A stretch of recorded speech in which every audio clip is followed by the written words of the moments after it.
dengan kehadirannya di gunung, yang kita tahu hanya panennya cuma sayur. Sekarang diajak untuk bertani berintegritas. Artinya kita panen dari sayur, dari telur, dari ikan juga. Jadi selama ini kita panen macam sayur yang kita panen. Tapi dengan kehadiran BI, kita bisa bertani berintegrasi dengan sapi, mereka juga dengan ikan, sekarang dengan ikan. Dan dari dulu kita tidak tahu pupuk, hanya pupuk yang kimia. Kalau sekarang kita tahu pupuknya namanya Bekasi Sugar, yang mikrobanya dari Mahasiswa diajar dari BI. Sekarang kita tidak tahu mikroba itu, yang hanya tahu dari yang kimia dari toko. Jadi sekarang yang kita tahu dari jadi ini bahannya nilainya tadi ya 1.500-an ya, produk dari 1.500-an itu ini bahannya. Nah, harus ya kalau bahan yang paling bagus itu nilai artinya dari kimia yang artinya merusak tanah. Sekarang Bekasi subur sekarang ini kan dia memupuk tanah, sekalian memupuk tanaman.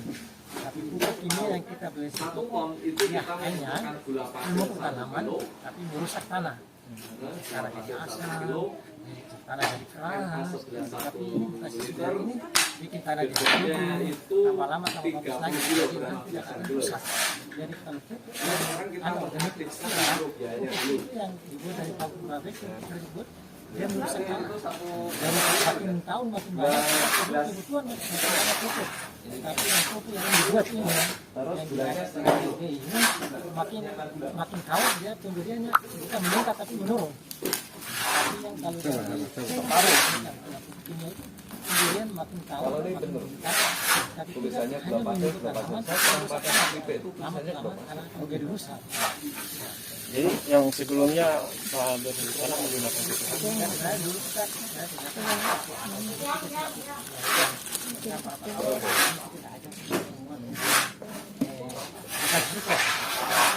Ini artinya makin pembuatannya cepat. Terus juga kita pakai dan makin lama makin bagus. Makin lama makin bagus, makin lama makin tidak ada luarsa. Jadi selama ini tidak tahu kalau ini adalah banyak yang bisa dimanfaatkan dari pupuk. Selama ini kita tahu kita cuma malas kan, artinya kita anggap yang instan. Kita mau ada gula, ada gini. Gulanya itu makan mikrobianya. Mikrobia itu kayak itu dikasih makan cuma tidak dikasih. Ini gulanya itu. kan yang coba kita kemudian kotoran sapi kita masuk ke sini. Nah, terus ini biar hidup ini butuh waktu. Makanya ini kita buat pertama. Terus sekarang nyiapkan kotorannya. Kotorannya kan kita campur dengan dedak. Ini 3%. Kalau ini setengah. Kalau dulu tanaman apa? 3% dari Kan berapa? Nyaman kan? Silada, cacing, pacoi, 3% dari setengah ton dari 500. angklung, ayam. Penjualan kita bebas. Perang. Jadi di apa? Sistem online-nya, offline-nya. Kita dari kantor, dari sekolah-sekolah. Kaya, dulu kan kita organik kan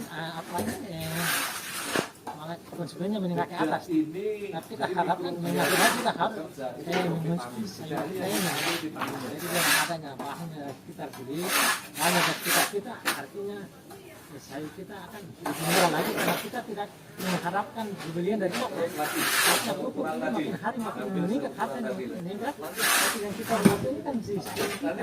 Jadi kita bisa ambil kita buat, kita buat kemudian kita masuk ke lahan lagi. Jadi kita tidak akan mati begitu. Nah, untuk kelompok tani sendiri mengelola lahan berapa hektar untuk di kelompok tani sekarang ini ya Pak, ada yang jadi kita ada macam-macam. Dalam kelompok kita ada kelompok seperti ini juga dalam kelompok namun kelompok kita mau itu namanya anak 50 juta. Kemudian 50 juta itu air tanah kita setelah sekali kita bagi ke anggota. Namun menabung kita sistem arisan atau sistem beli saham. Kalau arisan itu lama-lama mati dan kena air dapat sedikit. Tapi ini kalau kita beli saham, siapa beli saham banyak. Tanu, yani upload tanu itu. pada hari ini kita latih membuat pupuk organik padat yang kita namakan Super Bokasi. Karena kita namakan Super Bokasi karena bisa dibuat dalam waktu cepat. Dalam 1 hari sudah bisa, tapi biasanya petani bisa sampai 3 hari. Makanya dikatakan Super Bokasi, menggunakan bahan kotoran kambing. Nah, hari ini juga nanti kita akan membuat pupuk organik cair yang dari unsur N sendiri dari bahan air kelapa, unsur P dari batang pisang, unsur K dari sabut kelapa. Sehingga dalam mengimplementasikan hasil-hasil panen petani dengan mudah. Pertama menerapkan pemakaian Bokasi sebagai dasar, kemudian pemakaian cairnya sebagai tambahannya yang dimodifikasi sesuai pengaturan kebutuhan tanaman. Jadi bisa membuat sendiri petani unsur N-nya berapa, P berapa, K berapa. Nah, kita kembangkan pertanian organik ini karena petani biar bisa mandiri. Artinya petani bisa memanfaatkan seluruh bahan yang ada di sekitar, itu bisa dimanfaatkan jadi pupuk.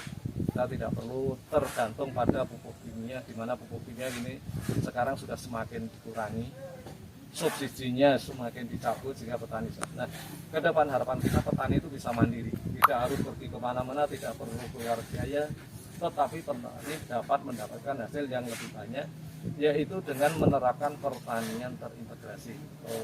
Kita sebut integrated eco farming berbasis MA11 mikrobakter alfalfa 11 yaitu sebagai decomposer yang bisa membuat pupuk Super Bokasi, membuat pakan, membuat pupuk organik. Nah, harapan kita ke depan ini petani bisa menyatukan semua kegiatan, baik kegiatan peternakan, pertanian, perikanan. Kegiatan peternakan dalam hal ini merupakan adalah ternak sapi. Pakannya bisa menggunakan limbah-limbah tanaman lain. Nah, kemudian juga tanaman rumput atau batang pisang bisa jadi pakan. Sapi yang kita pelihara bisa menjadi susu, bisa beranak. Juga menghasilkan kotoran, baik kotoran padatnya maupun kotoran air, yaitu air sininya, itu semuanya sangat pupuk. Nah, dari semua itu akhirnya petani bisa menggunakannya untuk di samping memanfaatkan limbahnya jadi pupuk. Jadi petani juga dapat menghasil sampingan karena memelihara sapi dipelihara dengan baik, pakan yang sudah diolah yang baik. Petani bisa mendapatkan daging, artinya sapi yang dipelihara gemuk dan nilai jualnya meningkat.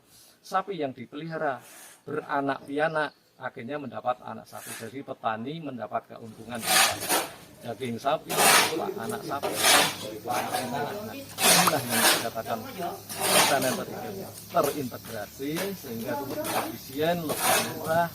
Dan satu hal bahwa kalau pertanian yang dikelola secara organik dengan menggunakan bahan alami, itu produk yang dihasilkan lebih sehat, lebih aman, dan lebih awet. Kemarin beberapa produk sudah melakukan organik, tomat itu kita biarkan sampai 2 minggu tidak mengalami kerusakan. Nah, ini di sini